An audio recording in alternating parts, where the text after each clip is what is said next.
My wife is lurking in my childhood photos, but I met her at the age of 30, and she looks no younger in the old pictures. Sometimes it feels as if my life has been nothing but an ever-revolving door of grief. I'm only 34 years old, and I've lost everyone to death, rejection, or diverging paths. My parents, my sister, my childhood friends, and countless other loved ones. I feel numb, directionless. Above all else, I feel angry. I hate the world for taking them from me. I hate life for dealing cards from a rotten deck. My mother passed last year. She'd been fighting a lengthy battle with dementia since 2019. I didn't cry when she died. I had nothing left in the tank. I'd already endured small, painful pinches of grief over the years. I grieved whenever she lost a piece of herself. I grieved for every one of us that she forgot, whilst there were still those of us left to forget. Those 4 years fragmented me. Mum and I were so close, and it broke my heart to see her very soul disintegrate. She was my only remaining family. My dad and my sister died when I was young, and slowly, everyone else vanished too. I can't explain it, but in spite of her deterioration, I think Mum held on to life for me. "I worry, Brennan," my mother hazily said. "You're safe, Mum," I said. "You don't need to." "No, I worry about Brennan," she interjected in a fluster. "I'm Brennan, Mum, and I'm fine," I said, sighing. "I worry," she absent-mindedly whispered. When my mother died in February 2023, I was left with one person in the entire world. Olivia. I counted my blessings to have a darling wife who would always be by my side, until I realized how terribly true that might be. Whilst I was clearing out my mother's attic, I found a box of photo albums, dust-coated antiques that I'd never seen before. Too many painful memories, perhaps, but a tinge of warmth spread through my body as I eagerly flicked through the pages. A fuzzy, forgotten feeling. I remembered being happy as a child. I was surrounded by family and friends. I lovingly tore through the pages, and I was moments away from shouting for my wife to come up to the attic.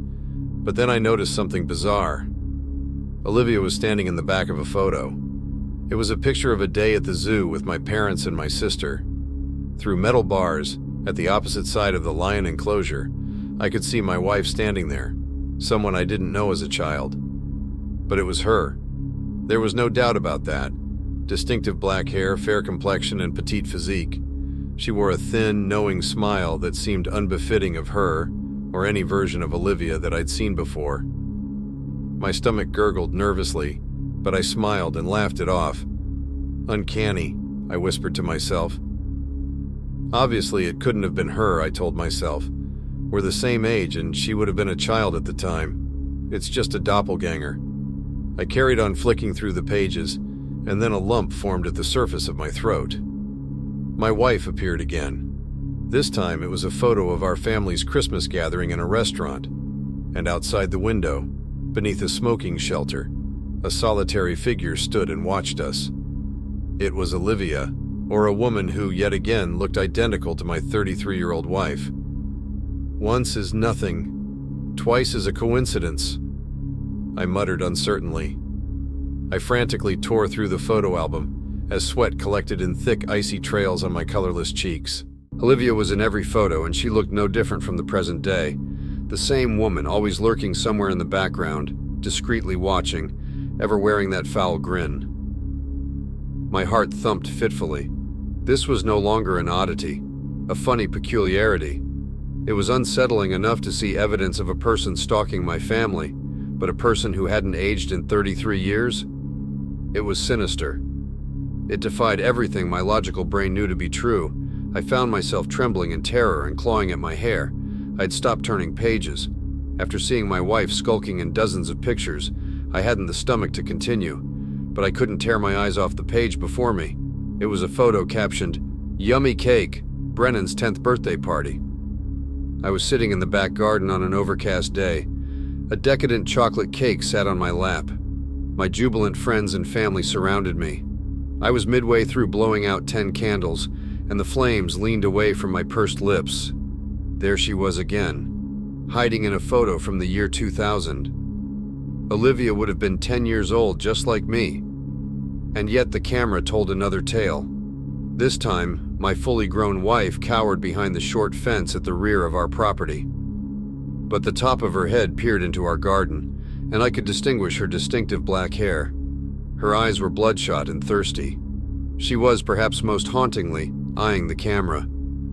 It felt as if she could see me in the attic. "You're losing your mind, Brennan," I thought, eyes still unable to look away. "This isn't real, it's all in your—" A sudden wisp of wind extinguished the attic light. My body shivered uncontrollably, and I found myself wrestling with an undeniable thought. It sounded like lips blowing air. Trying to steady my breathing, I anxiously patted the floor of the blackened attic. I wish I wouldn't leave my phone in stupid places, I thought. I wanted to leave, but I didn't trust myself to maneuver through my mother's cluttered attic in the dark, and then my fingers brushed over a familiar smooth surface. Gotcha, I thought, before picking up my phone and turning on the flashlight. I screamed. The birthday photo had changed. The candles on my cake were gone, and I was sitting all alone. No family, no friends, nobody, not even Olivia. I stumbled to my feet and dropped the book. The floorboards moaned as I shifted my weight backwards. I had to get far from that cursed book, that cursed attic. I twisted to run for the attic door, but I didn't move beyond that first step. My torchlight illuminated something horrifying. Poking her head through the attic opening, Olivia smiled at me. Her eyes mirrored those in the numerous photographs I had just seen. Her pupils seemed darker, wider, red veins painted the corners, and her eyes rippled ever so slightly, as if they were not really eyes at all. I don't know what happened to the woman I married, but that wasn't who eyed me from the attic door. She was a horror, some rabid mouse that had soundlessly slithered up the stairs and the ladder. My wife giggled. "I'll eat you from the inside out." And then the woman plummeted through the attic door, disappearing from sight. Thinking only of escaping, I lunged for the open door, but something seized my ankle, chaining me to the attic. I spun to face my shackle, and my mouth parted in wordless terror. From the open page of the photo album, Olivia's twisted arm and face had emerged. She offered a toothy grin and unhinged eyes as she attempted to pull me into the picture. Vile bile, so rich, and with our consummation it becomes complete. I cried in agony as I was dragged to hell by the thing that I had loved for 3 years. A hellish demon I had believed to be my wife. But it seemed I truly had nobody left. Nothing but a cancerous tumor clinging to my very essence. It was draining the last of my pain, the last of my suffering. I closed my eyes and thought of my loved ones, the loved ones I was certain I would shortly see again. As the terrifying demonic limb pulled my leg into the photo album, I prepared to meet whatever fate awaited. All of that anger, the years spent in a perpetual psychological nightmare, for nothing. I visualized my mother's smiling face, and a calmness swept through my mind. "I worry about Brennan," she said. I started to fib before deciding to unburden the weight on my chest. "No, I'm not fine, Mum, but I will be." Suddenly, the hissing ceased. All sound ceased, and when I opened my eyes, my wretched wife was gone. My ankle was no longer merging with the laminated plastic, but it throbbed painfully. The bottom of my trouser leg bore claw-shaped tears, and it was stained with fresh blood. To be certain the entity had vanished, I cast my phone light onto the book, and the picture of my 10th birthday had returned to normal. I wasn't alone. I was surrounded by friends and family. Nothing could destroy that memory in my mind. But I shuddered as I turned the pages of the book. My smiling wife was still lurking in the photographs. I fled the house and I haven't looked back. It's been a year and I don't fear the memories anymore. I'm moving forwards. I'm learning to love again. I'm learning to open myself to new people and new memories, but I still fear loss. After all, that horrifying woman waits for me. I know she does. I fear the day that I notice her in a new photo.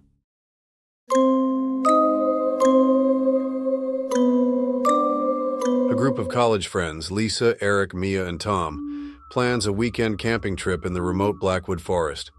Known for its towering ancient trees and serene landscapes, the forest is said to be untouched by modern life. They're eager to escape the city and bond over campfires and stargazing. Upon arrival, the group hikes deep into the forest, setting up camp near a small clearing surrounded by dense trees. As they pitch their tents, Lisa notices peculiar wooden effigies hanging from the branches. The figures are crude, twisted branches bound by vines, but eerily human-like. Eric jokes, calling it hippie art, while Mia takes photos for her blog. They dismiss Lisa's unease and continue with their plans. Night falls and the forest grows unnaturally still. The usual sounds of crickets and rustling leaves are absent. Around the campfire, they share ghost stories until Tom hears a distinct crunching sound in the underbrush. Grabbing a flashlight, he shines it toward the noise but finds nothing. The group laughs nervously, brushing it off as an animal. The next morning, they wake to find their campsite surrounded by more effigies. These are larger, with unsettlingly lifelike details, knots resembling eyes and gaping mouths. Lisa insists they leave, but Eric convinces the group to stay, reasoning that the effigies are likely a prank by locals. Later, while exploring, they come across an abandoned settlement overgrown with moss and vines.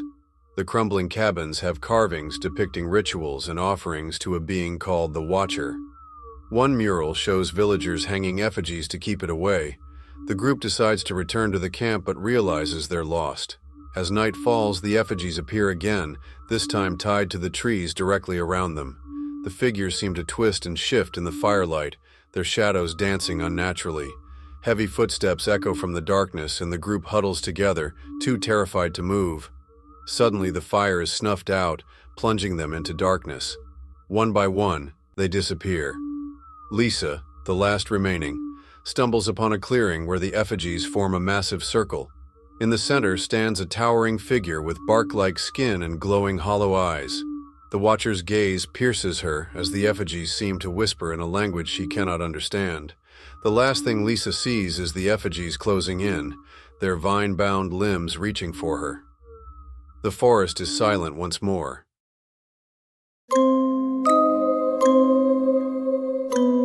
Journalist Alex Warren had always dismissed cryptid stories as fanciful tales for gullible minds. That changes when they are assigned to investigate recent Mothman sightings in the quiet town of Point Ridge, nestled near a sprawling nature reserve. The locals describe seeing a winged creature with glowing red eyes perched on rooftops or lurking near the old radio tower. Alex begins their investigation by interviewing townsfolk. Many claim the creature is an omen, appearing before disasters like the collapse of an old bridge decades ago. A local historian, Mrs. Harlow, warns Alex to leave, saying, "It doesn't just warn of tragedy, it causes it." Undeterred, Alex delves deeper, brushing off the warnings as superstition. That night, while driving back to their motel, Alex's car radio begins emitting static. Looking up, they spot a massive figure perched on the radio tower. Its wings unfurl, and its glowing red eyes lock onto Alex. Panicked, Alex speeds away, but the encounter haunts them. The next day, Alex visits the archives, discovering a pattern of disasters following Mothman sightings: a factory explosion, a deadly train derailment, and a school fire. They realize the creature's appearances align with unexplained fatalities in Point Ridge. As they dig further, Alex's paranoia grows. They feel watched, and strange notes appear in their motel room reading, "You're next." Determined to uncover the truth, Alex returns to the radio tower at dusk. Armed with a camera, they climb partway up to capture evidence. Suddenly, the air grows cold, and a shadow passes overhead. The Mothman lands on a nearby beam, its presence suffocating. Alex snaps a photo, but the creature emits an ear-piercing screech, causing them to lose their grip and fall to the ground. Injured but alive, Alex limps back to town. Before they can warn anyone, the town's dam bursts, flooding Point Ridge and claiming countless lives. Alex's article becomes a chilling account of the tragedy, accompanied by a single blurry photo of the creature. Despite the evidence, skeptics dismiss it as a hoax. Alex knows the truth. The Mothman isn't an omen. It's a harbinger of death, drawn to suffering and chaos. And it's still out there, watching, waiting for its next victim.